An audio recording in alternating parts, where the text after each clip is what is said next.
Well, hey y'all, and welcome to the Hillbilly Chicken Ranch. I am in the little bitty freezer. This is a little half freezer we have, and I've just put up some freezer TV dinners for us and a partial one that needs meat added to it. And I moved everything else over to my upright freezer. I still got some berries over here in the corner. Is hashtag freezer cleanout 24 hosted by me. It is an open collaboration. If you are interested in participating in this, all you have to do is upload a video. Make sure that you use the hashtag and tag me both in the title and in the description box below the video, and use the playlist. And if you are not a friend of my channel, please friend my channel as well. This collaboration will be going on until December the 30th, 2024, and we will have a summary video on or about January the 2nd of 2025. So I've added stuff into all my areas to get it in here. We've actually brought in some meat from another freezer. This is one of the chickens that we harvested ourselves, and I'm going to pull something out of our freezer, and that is going to be canned today. So we're going to do some canning. Alright, I pulled out some pork, and we're going to defrost this. If it doesn't smell as good as it should, I'll use it for dog food, and we'll get that canned tomorrow. If it's really, really bad, then it'll go out to the chickens. Okay, I think I've got you to the level that you can see what I'm doing. I'm going to use a little half-cup scoop, and I've got 2 bags of meat. I may have to do more jars than I have prepared because my canner will only hold 7 jars at a time. So I'm just going to drop this meat down in the jar. We're going to tamp it down to really kind of pack that meat in there, but we don't want to overpack it. And I'll come back and I'll do that in just a moment.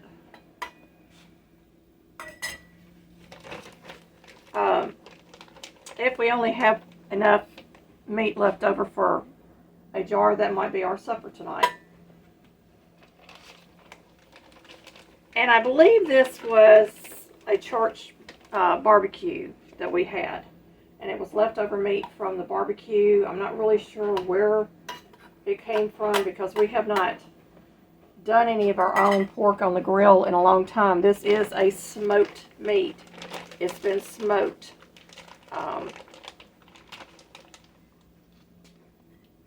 And it tasted fine. I tasted it. It tastes fine. So I'm assuming that it's going to be good once it's canned as well. There's a lot of fat in here as well, so we might render some good healthy fat off of this.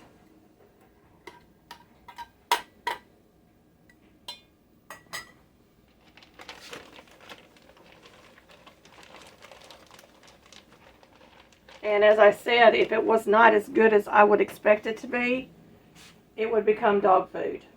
And I could label it dog food. So if we ever ran out of food for them, we would have a backup. And it still could be a dog food regardless. But we feed them whatever we're eating a lot of times meat-wise and give them a little treat. So definitely this would be ideal prime for that as well. And it's not a pretty meat to look at, y'all, but it is so flavorful and tasty.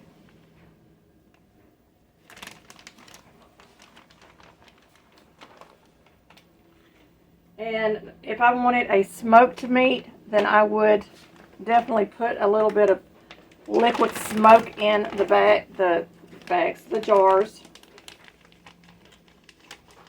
I'm going to go ahead and move this over to this jar.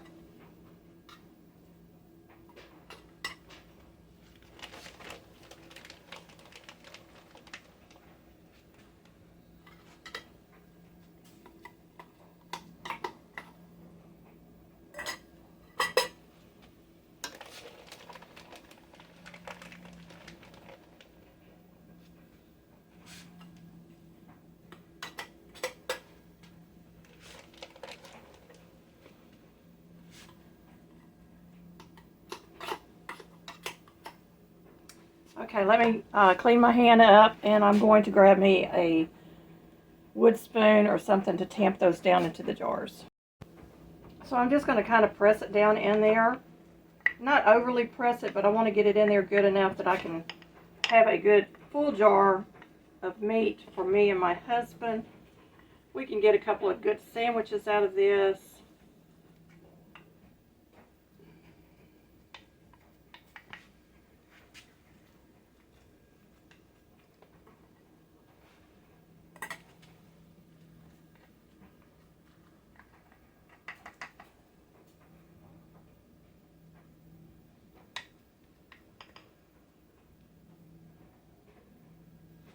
Okay. So as you can see, I've gotten a lot of the air out of there. Still got some air in there, but we're going to get this filled up and come back and really make sure that there's no air left in the jar. We want it at a 1-inch headspace.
And I had 2-gallon bags full of this meat. I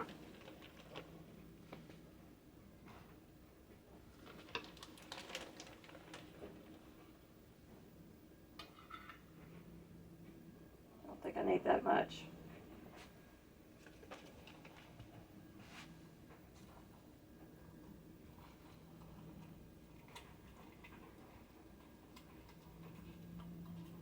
I have to take a little bit off that jar.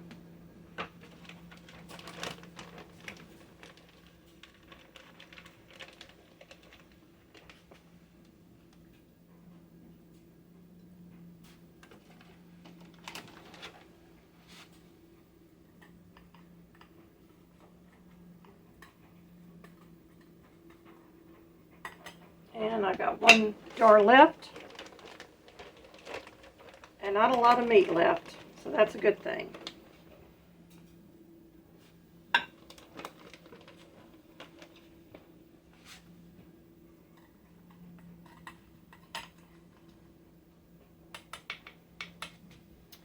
All right, so I've got my debubbler, and I'm going to wipe my hands down because the outside of my hands are kind of greasy.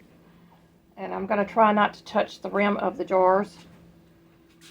But I'm just going to push down in there and make sure that we have all the air as much as possible out in these jars. And if I can get a little more meat in here, I'll do that.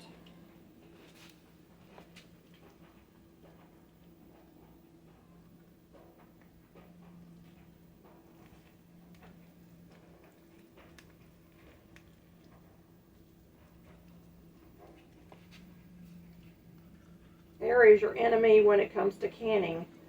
So you want to make sure that you don't have a lot of air pockets, especially with meat.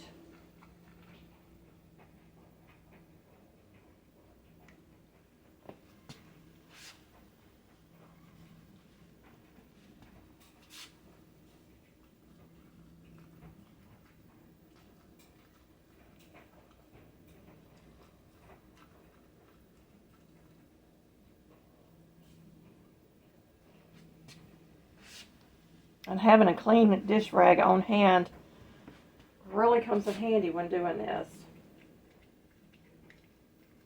You always start your canning session out with a clean kitchen.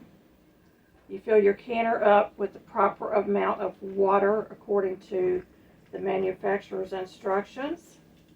And you make sure that you follow good canning guidelines whenever canning. Don't just take my word for it.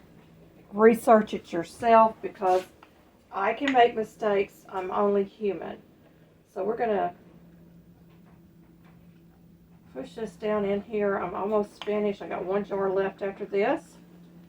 We may put a little bit more meat on top.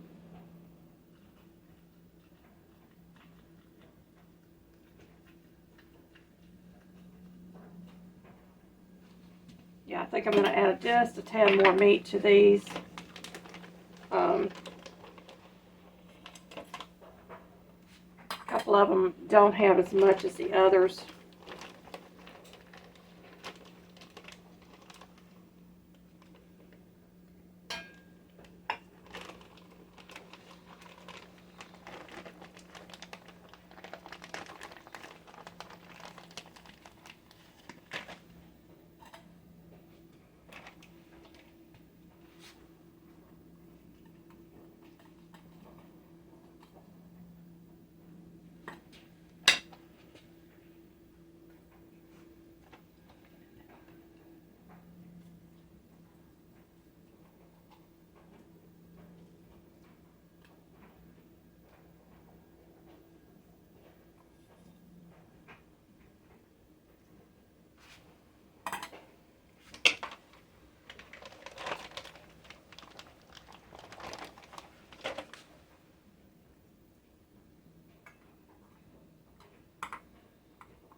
Alright, it looks pretty good to me. I'm going to get this jar cleaned up because I do have some meat on the edge of one of my jars with a paper towel, and then I'm going to clean it with vinegar and get my lids attached. I may not have to add any water. We'll see.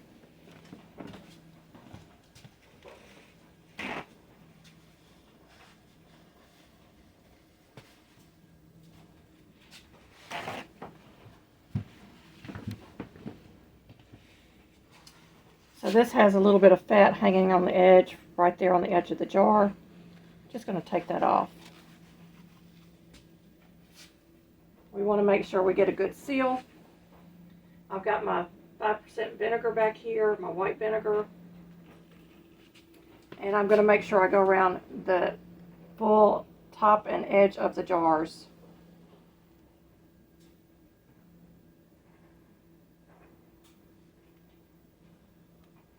And if I have to, I'll re-dip my rag several times.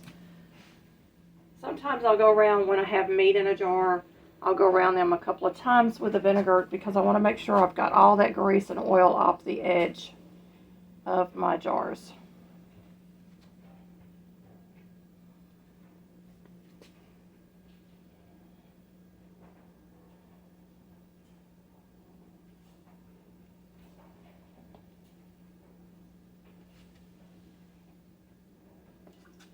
Got 3 jars left to do.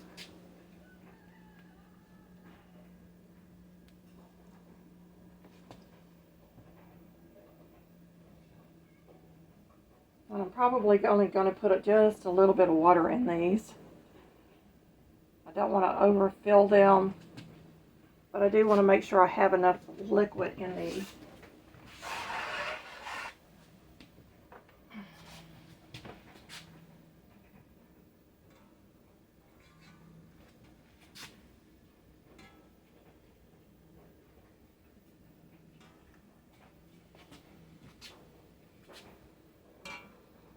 Sorry, y'all, I'm right-handed.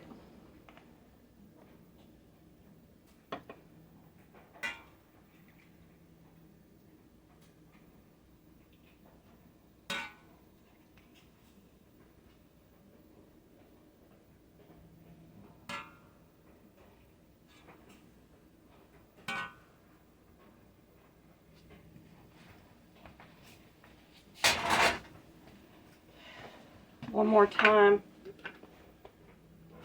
tamping it down just to get that liquid down inside.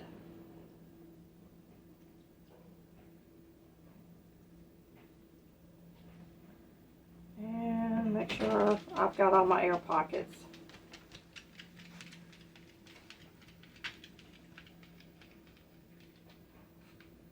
I'm looking at the bottom of the jars to make sure I've got all those air pockets taken care of.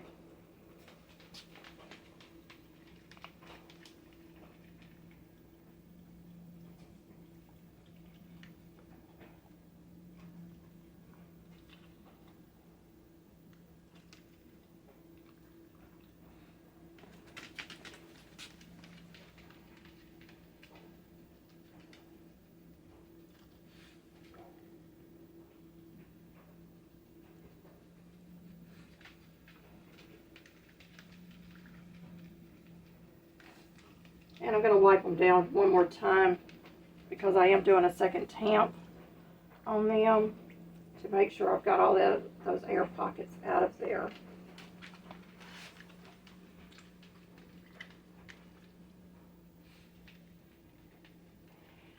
So let me grab a clean rag. I'll use that right now, and we'll wipe them down a second time.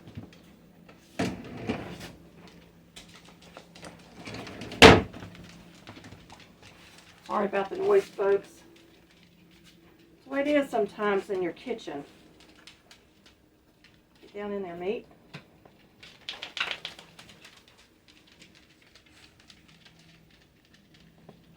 One jar at a time. I'm going to get my ring and my flat on there.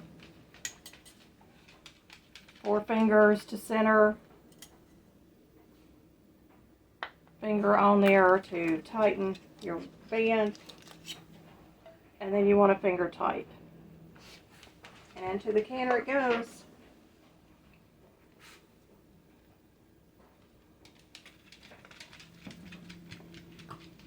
Making sure I've got a good seal on my jars.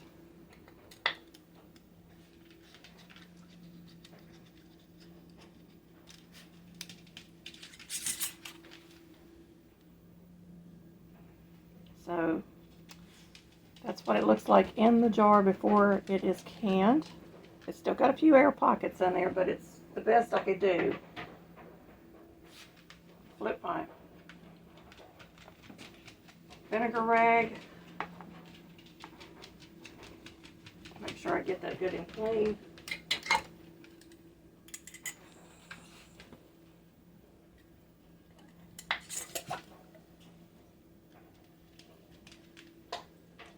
You don't want to over tighten your bands, but you don't want to under tighten them either. You want to make sure that they're on there finger tight.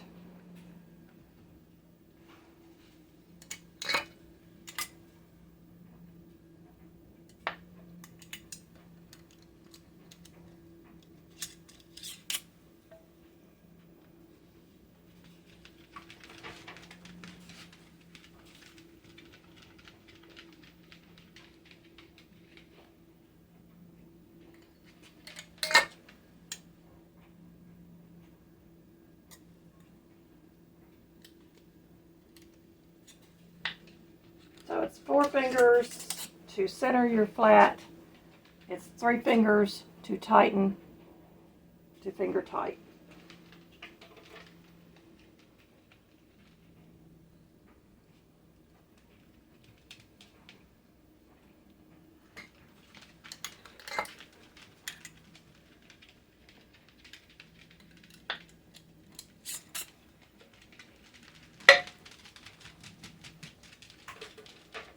And my last jar.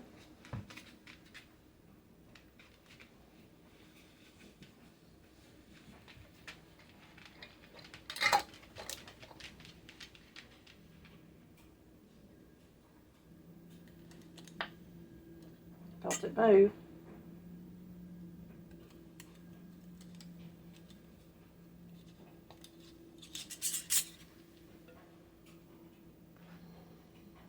Into the canner it goes. Now I'm going to apply my lid, but before I do, I always check the peephole. This is your peephole. You would check it from this side, and you see light coming through it. I've also oiled my gasket and the rim of my canner. I'm going to place my lid on. It's got an arrow on this handle here, and it's got an arrow here telling you where to open and close your.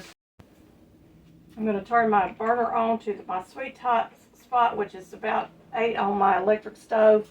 I have a special burner for this electric stove just for canning. We're going to wait for this to vent for 10 minutes. You'll see a little bit of steam coming out, and then once that steam comes out, we will drop our weight according to our altitude onto that vent pipe.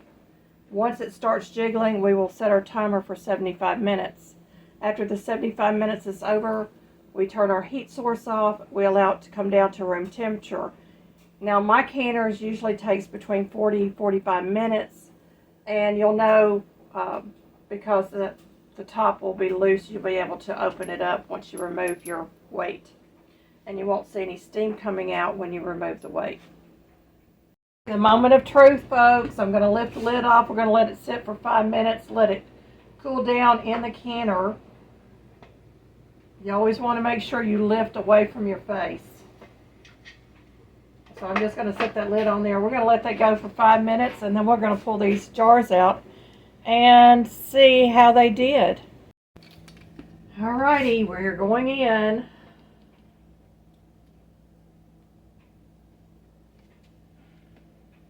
That's what it looks like canned, folks.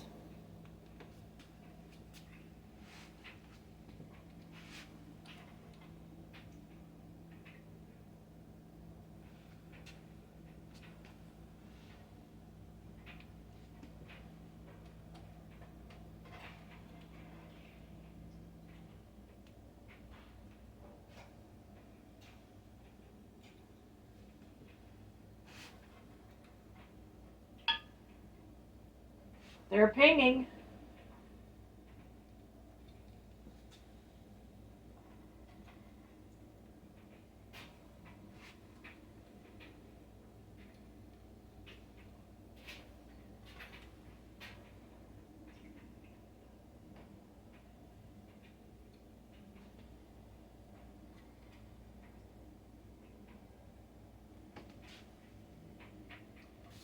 Now, normally I would pour my canner water straight down my sink, but I'm going to show you what's in this pot.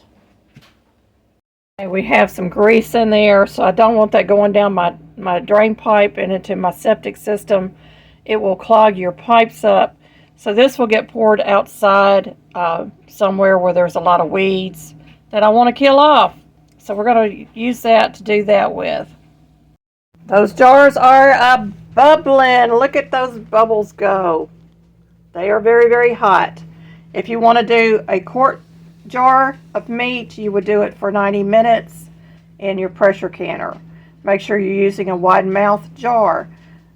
Pints hold 1 pound of meat, quarts hold 2 pounds of meat. So that'll help give you an idea of how much meat you would need to have on hand. This is hashtag Freezer Cleanout 24. It is an open collaboration. You can get involved. All you have to do is include the hashtag in your title and the description box and tag me in the video and include the playlist below in the description box. Make sure you're friended with me so I can find your video.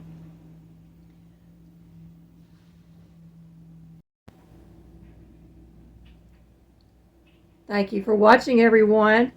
Get it out of that freezer, get it canned up, dehydrate it, or eat it up before the garden season hits. Thank you for watching, friends, and may you be fully blessed.